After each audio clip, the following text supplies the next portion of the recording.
नेहमी सजग असलेलं एकमेव व्यासपीठ भारत न्यूज 44 बातमी तीही बिंदास। कल्याण पत्रीपूल गोविंदवाडी बायपास रोडवरील 2005 साली बाधित झालेल्या 110 कुटुंबांचे घरकुल प्रकरण अद्यापही प्रलंबित असून त्यांचे तातडीने पुनर्वसन करण्यात यावे अशी मागणी रिपब्लिकन सेनेकडून करण्यात आली आहे।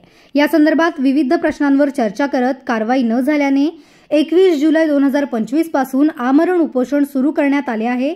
यावेळी रिपब्लिक सेना कल्याण डोंबिवली जिल्हा अध्यक्ष आनंद नवसागरे, शहर अध्यक्ष दामू काऊतकर, कल्याण महिला अध्यक्ष रेखाताई गोडबोले, सागरताई मोरे, लक्ष्मीबाई आगम, छाया लांडे, कौसाबाई गायकवाड, महादेव काऊतकर, मुरली भोर इत्यादी मान्यवरांनी उपोषणात सहभाग घेतला असून आमरण उपोषण करीत आहेत। मागण्या आमच्या नवीन नाहीत, मागण्या आमच्या जुन्याच आहेत।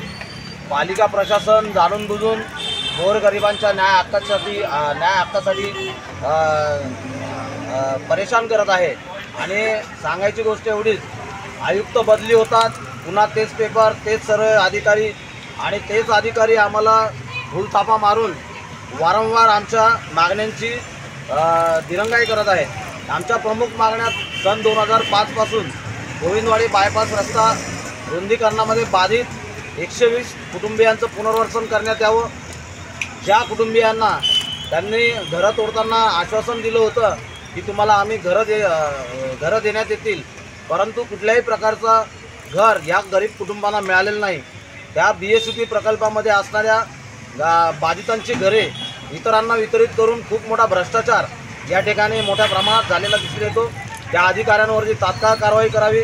त्याचप्रमाणे रुक्मिणीबाई रुग्णालय असेल, शास्त्रीनगर सामान्य रुग्णालय असेल, येथे होत असलेल्या रुग्णांचे हाल पाहता शासनाने तात्काळ तज्ज्ञ डॉक्टरांची तिथे नियुक्ती करावी। अशा विविध मागण्या शासनाला आम्ही केलेल्या आहेत। डॉक्टर बाबासाहेब आंबेडकरांचा उद्यानाचा प्रश्न आहे, MMRDने काम हाती घेतलेला आहे आणि कल्याण परिसरामध्ये भव्य असा पुतळा त्या उद्यानामध्ये उभा आहे, परंतु MMRDने जाणून बुजून तेथे रस्ता रुंदीकरणाच्या नावाखाली पुतळा तोडण्याचा घाट हा उभा केलेला आहे।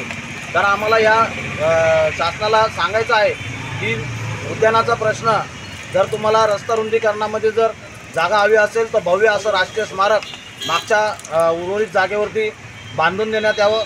तसेच कचोरे येथील पाण्याचा प्रश्न आहे, 27 गावाचा हा पाण्याचा प्रश्न आहे, या गावाचा प्रश्न त्वरित सोडवण्यात यावा। घनकचरा व्यवस्थापन, जड वाहन चालक असे पदाचे अनुसूचित जातीमधील अध्यादेश खूप दिवसांपासून प्रलंबित आहेत।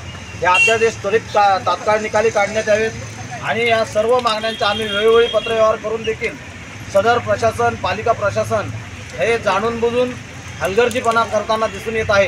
या रिपब्लिकन सेनेच्या माध्यमामधून राष्ट्रीय अध्यक्ष सरसेनानी आनंदराज आंबेडकर साहेब यांच्या माध्यमातून आम्ही या सर्व घटनांचा तीव्र जाहीर शब्दात निषेध व्यक्त करतो आणि हे जर आंदोलन आणि या आंदोलनाची पूर्तता त्यांनी जर केली नाही तर या येणाऱ्या काळामध्ये आणि उपोषणकर्त्यांना जर काही झालं तर येणाऱ्या काळामध्ये आणि या दिवसांमध्ये पालिका प्रशासनाच्या अधिकारी या सर्वस्वी घटनेला जबाबदार असतील, हा जाहीर इशारा आम्ही इथे देत आहोत।